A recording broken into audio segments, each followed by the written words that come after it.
Hello everyone, I am Sunny, your physics teacher. Welcome back to my YouTube channel. Hydrodynamics के आज के इस lecture में हम बर्नौली थ्योरम की एक और एप्लीकेशन को पढ़ेंगे और इस एप्लीकेशन का नाम है वेंचुरीमीटर, जो कि बहुत इंपॉर्टेंट एप्लीकेशन है। और फिर इसके बाद में वेंचुरीमीटर के ऊपर बेस्ड एक अच्छे न्यूमेरिकल को भी सोल्व करेंगे। तो आज का हमारा टॉपिक है वेंचुरीमीटर, जो कि बर्नौली थ्योरम की ही एप्लीकेशन है। अब देखो वेंचुरीमीटर होता क्या है। It is an instrument which is used to determine speed of fluid through any cross section of tube.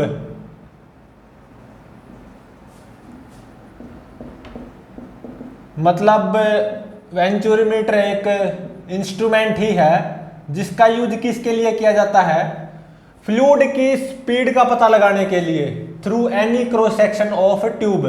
ठीक है, मान लो एक्सेलरेशन ड्यू टू ग्रेविटी की value near the surface of earth g given है, और वेंचुरीमीटर दिखने में कैसा होता है, कुछ ऐसा होता है। ठीक है, वेंचुरीमीटर दिखने में कुछ ऐसा होता है। ये एक ट्यूब है, हॉरिजॉन्टल ट्यूब। ठीक है, तो देखो इस क्रॉस सेक्शन एरिया ये मान लो A1 है, और इस क्रॉस सेक्शन का क्रॉस सेक्शनल एरिया ये मान लो A2 है।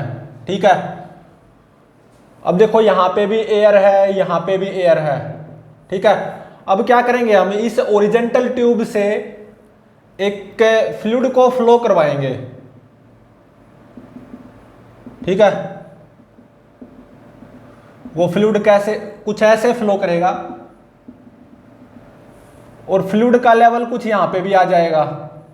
ठीक है, इस ओपन ट्यूब के अंदर। ठीक है, और कुछ यहां पे भी हो जाएगा फ्लूइड इस ओपन ट्यूब के अंदर। तो देखो यहां पे pressure, atmospheric pressure P not होगा, यहां पे भी pressure, atmospheric pressure P not होगा। ठीक है, मान लो इस क्रॉस सेक्शन से जब मेरा फ्लूइड पास हो रहा है तो फ्लूइड की स्पीड है V1। ठीक है, और इस क्रॉस सेक्शन पे प्रेशर इनसाइड फ्लूइड वो मान लो P1 है, और जब मेरा फ्लूइड इस क्रॉस सेक्शन से पास हो रहा है तो मान लो फ्लूइड की स्पीड है V2, और इस क्रॉस सेक्शन पे इनसाइड फ्लूइड प्रेशर मान लो P2 है। ठीक है,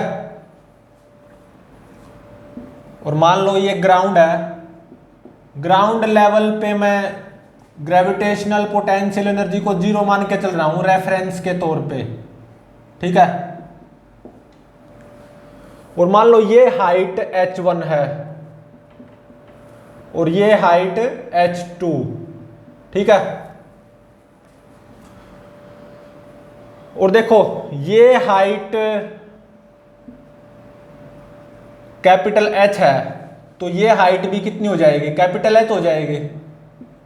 सही बात है, क्योंकि ओरिजेंटल ट्यूब है। बिल्कुल सही है। तो अब देखो P1 है ना, P2 से ज्यादा होगा, और V2 V1 से ज्यादा होगा। V2 V1 से ज्यादा क्यों होगा, क्योंकि volumetric flow must be constant according to equation of continuity. Equation of continuity apply कर दो तो क्या होगा, A1 V1 is equal to A2 V2। Volumetric flow must be constant. सही बात है। अब देखो A1 ये क्रॉस सेक्शनल एरिया इस क्रॉस सेक्शनल एरिया A2 से ज्यादा है, तो इसका मतलब V2 V1 से ज्यादा आएगी, सही बात है। V2 will be greater than V1, ठीक है। और थोड़ी देर में यूजिंग बर्नौली थ्योरम पता चल जाएगा ये जो P1 प्रेशर है ना ये P2 से ज्यादा आएगा। अभी थोड़ी देर में पता चल जाएगा P1 P2 से ज्यादा आएगा यूजिंग बर्नौली थ्योरम, ठीक है। जब मैं इस हॉरिजॉन्टल ट्यूब पे बर्नौली थ्योरम अप्लाई करूंगा अभी थोड़ी देर में पता चल जाएगा ये P1 प्रेशर P2 से ज्यादा कैसे आएगा। और देखो P1, यहां पे P1 को क्या लिख सकता हूं मैं, P0 प्लस रो GH1, मतलब फ्लूइड की डेंसिटी मान लो रो है, फ्लूइड डेंसिटी, ठीक है। और आइडियल फ्लूइड फ्लो कर रहा है जिसका फ्लो कैसा स्ट्रीमलाइन, और ये हॉरिजॉन्टल ट्यूब है। तो इस क्रॉस सेक्शन पे प्रेशर P1 वो कितना आएगा, P0 प्लस रो GH1, सही बात है। इस क्रॉस सेक्शन पे प्रेशर P2 ये कितना आएगा, P0 प्लस रो GH2, ये तो बहुत सिंपल है, ठीक है। और ये जो प्रेशर P1 है ना ये P2 से पक्का ज्यादा आएगा। ये अभी थोड़ी देर में बर्नौली थ्योरम का यूज जब मैं करूंगा तब पता चलेगा, ठीक है। तो P1 P2 से ज्यादा पक्का आएगा, अभी थोड़ी देर में पता चल जाएगा जब मैं बर्नौली थ्योरम अप्लाई करूंगा इस हॉरिजॉन्टल ट्यूब पे। तो P1 P2 से ज्यादा आएगा तो सीधी सी बात है H1 H2 से ज्यादा होगा, ठीक है। तो देखो A1 cross sectional area this मुझे पता होगा, ये क्रॉस सेक्शनल एरिया A2 ये भी मुझे पता होगा।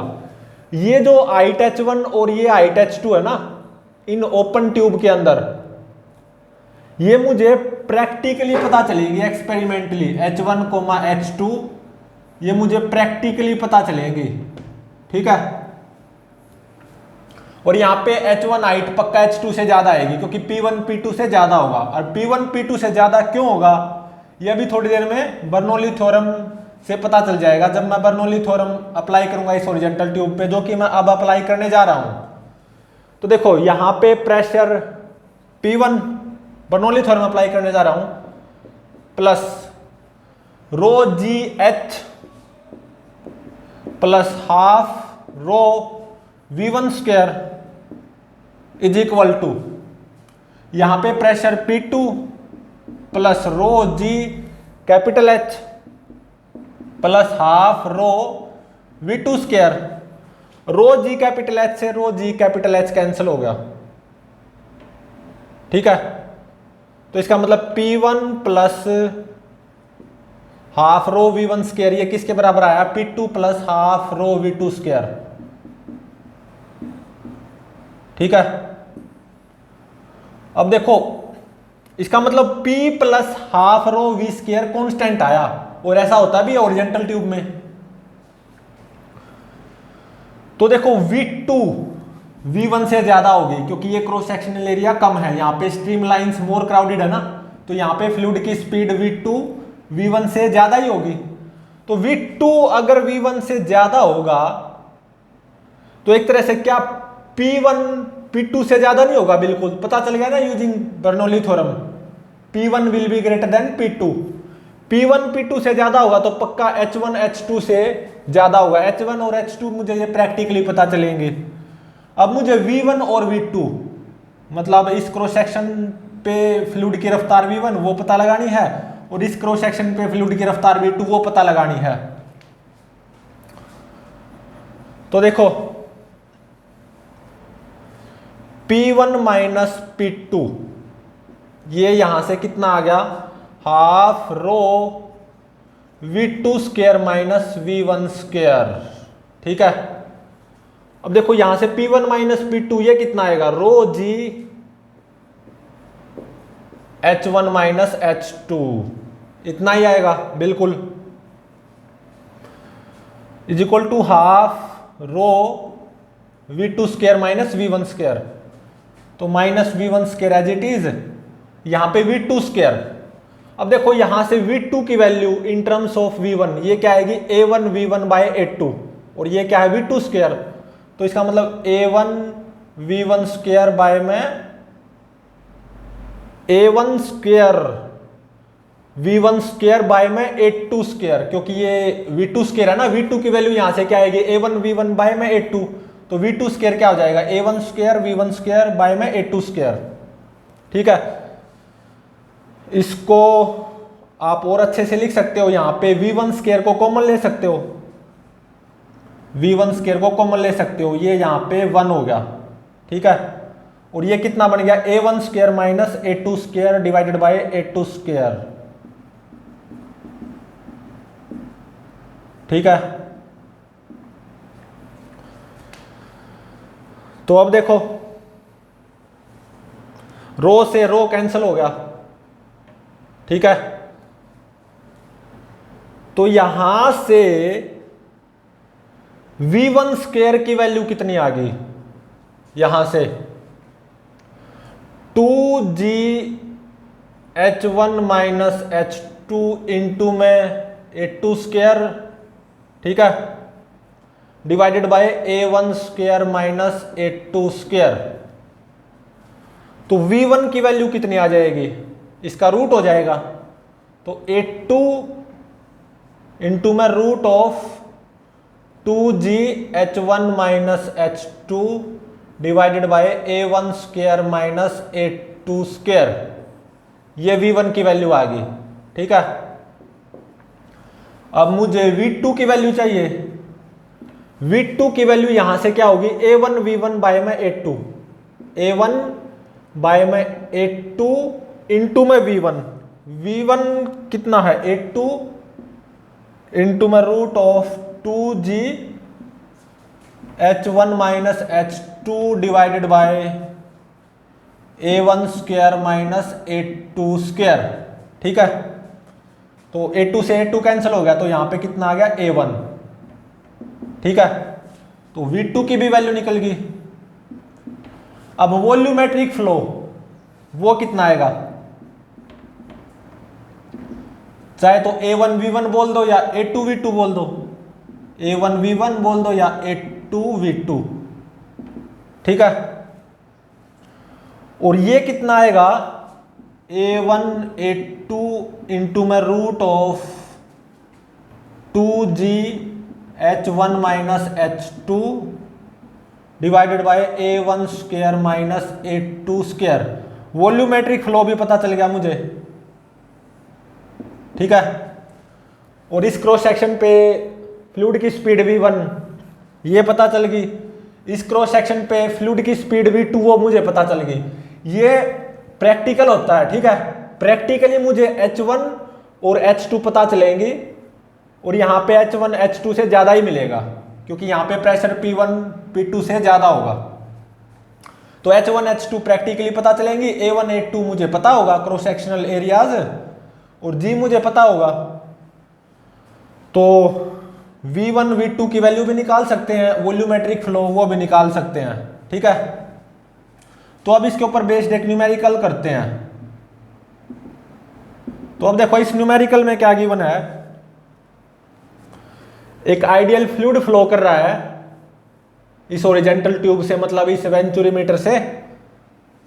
ठीक है, acceleration due to gravity near the surface of earth 10 metre per second square given है। और हमेशा ये याद रखना, ये जो वेंचुरीमीटर होता है, ये जो ट्यूब होती है ये ओरिजेंटल होती है। ठीक है, acceleration due to gravity near the surface of earth 10 metre per second square given है, और ये क्रॉस सेक्शनल एरिया A1 ये 20 सेंटीमीटर स्क्वायर गिवन है, ये क्रॉस सेक्शनल एरिया A2 ये 10 सेंटीमीटर स्क्वायर गिवन है। ठीक है, और मैंने ये पाया कि ये हाइट H1 एक्सपेरिमेंटली ये कितनी पाई 20 सेंटीमीटर, और ये हाइट H2 एक्सपेरिमेंटली मैंने कितनी पाई 10 सेंटीमीटर। ठीक है, तो V1 और V2 निकालो। ठीक है। और वॉल्यूमेट्रिक फ्लो फाइंड आउट करो, ठीक है। तो अब इसको सॉल्व करते हैं।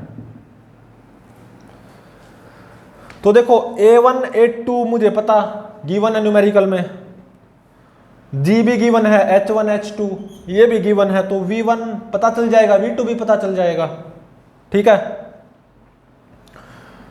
तो यहां पे अगर आप V1 V2 को SI यूनिट्स में निकालना चाहते हो, मीटर पर सेकंड में, तो SI सिस्टम में काम करना होगा। तो ये जो A1 है ना, ये जो सेंटीमीटर स्क्वायर में है 20 सेंटीमीटर स्क्वायर, इसको मीटर स्क्वायर में कन्वर्ट करो। 20 इंटू में 10 की पावर -4 मीटर स्क्वायर। ऐसे ही A2 10 इंटू में 10 की पावर -4 मीटर स्क्वायर, ठीक है। और ऐसे ही H1 H2, H1 20 सेंटीमीटर, इसको मीटर में कन्वर्ट करो, ये कितना आ जाएगा 0.2 मीटर। H2 10 सेंटीमीटर, मीटर में कन्वर्ट करो 0.1 मीटर। और acceleration due to gravity 10 metre per second square given है, ठीक है। ये तो SI में ही है। तो जब आप H1 की वैल्यू 0.2 पुट करोगे, H2 की 0.1, G की 10, A1 की 20 इंटू में 10 की पावर -4, A2 की 10 इंटू में 10 की पावर -4, तो यहां से आपको जो V1 की वैल्यू मिलेगी ना, after putting these 5 values of A1 A2 H1 H2 and G in this formula, तो आपको V1 की जो वैल्यू मिलेगी ये कितनी मिलेगी 0.81 मीटर पर सेकंड, ठीक है।